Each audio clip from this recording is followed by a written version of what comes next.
हम हिंदी व्याकरण में काल के विषय में पढ़ रहे थे। काल यानी समय, इंग्लिश में इसे टेंस भी कहते हैं।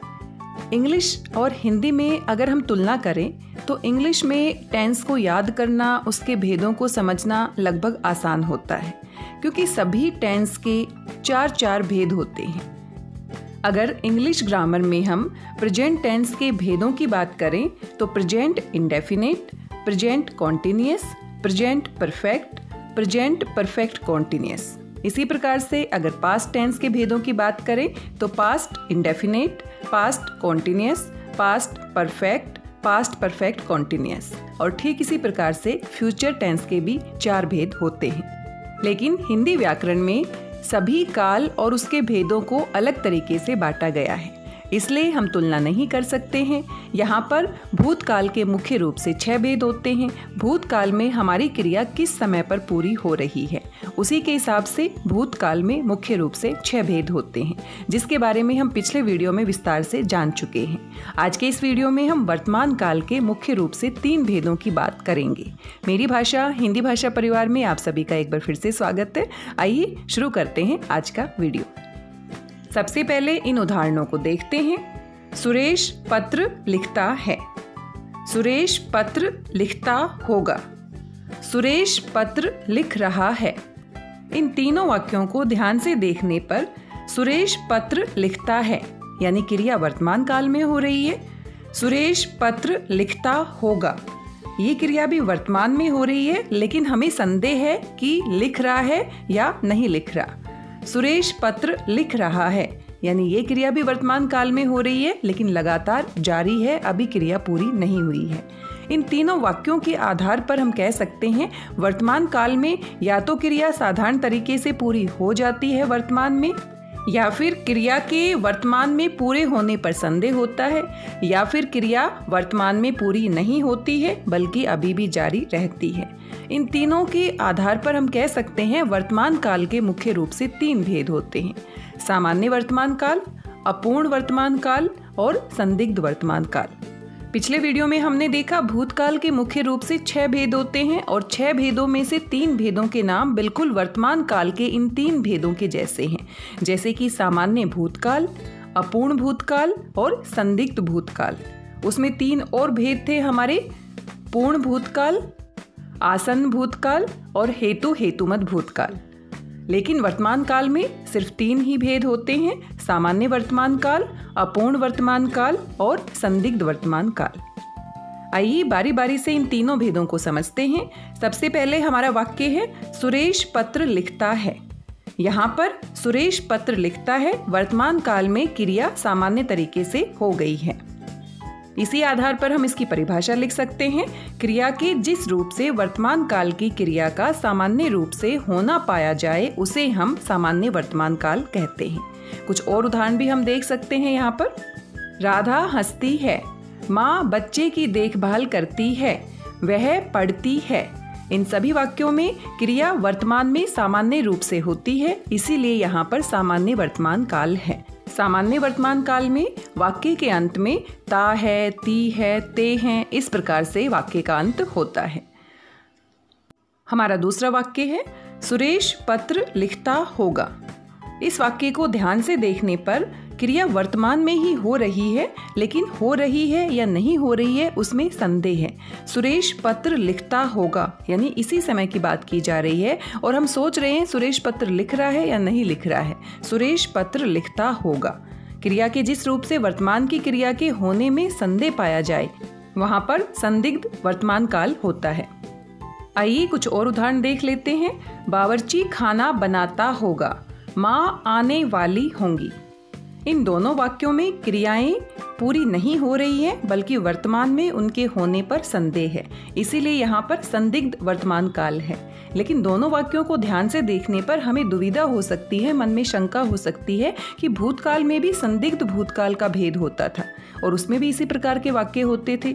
लेकिन थोड़ा सा ध्यान ज़्यादा देने पर हमें पता लगेगा कि दोनों के वाक्यों की बनावट में थोड़ा सा अंतर है। वहाँ पर क्रिया भूतकाल में होती थी और भूतकाल में संदेह होता था, यहाँ पर क्रिया वर्तमान में ही संदेह को प्रकट कर रही है। तो काल यहाँ पर वर्तमान होगा, वहाँ पर भूतकाल होगा और दोनों में संदेह की संभावना होगी। आइए उदाहरण से समझते हैं। इसी वाक्य को देख लेते हैं।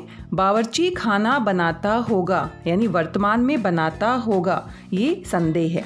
लेकिन इसी वाक्य को अगर हम इस प्रकार से लिख देते हैं, बावर्ची ने खाना बनाया होगा, तो थोड़ा सा अंतर है। बावर्ची ने खाना बनाया होगा, तो ये संदेह भूतकाल में चला जाता है। इसी प्रकार से माँ आने वाली होंगी, अभी अभी आने वाली होंगी। और इसी वाक्य को इस तरह से लिखते हैं, माँ आ चुकी होंगी। तो यहाँ पर ध्यान से देखने पर क्रिया हमारी भूतकाल में संदेह को प्रकट कर रही है, माँ आ चुकी होंगी। तो दोनों वाक्यों में हमें लगता है कि हाँ एक जैसे ही हैं, लेकिन थोड़ा सा ध्यान देने पर हमें स्पष्ट हो जाता है कि क्रिया भूतकाल में संदेह प्रकट करती है तो संदिग्ध भूतकाल होता है, और क्रिया वर्तमान काल में संदेह को दर्शाती है तो संदिग्ध वर्तमान काल होता है। इसी प्रकार से एक और वाक्य देख लेते हैं। धूप निकली होगी, ये हमारा क्या है, भूतकाल में संदेह को दर्शाता है। और धूप निकलती होगी, यानी कि अभी वर्तमान में निकलती होगी, तो ये हमारा क्या होगा, संदिग्ध वर्तमान काल।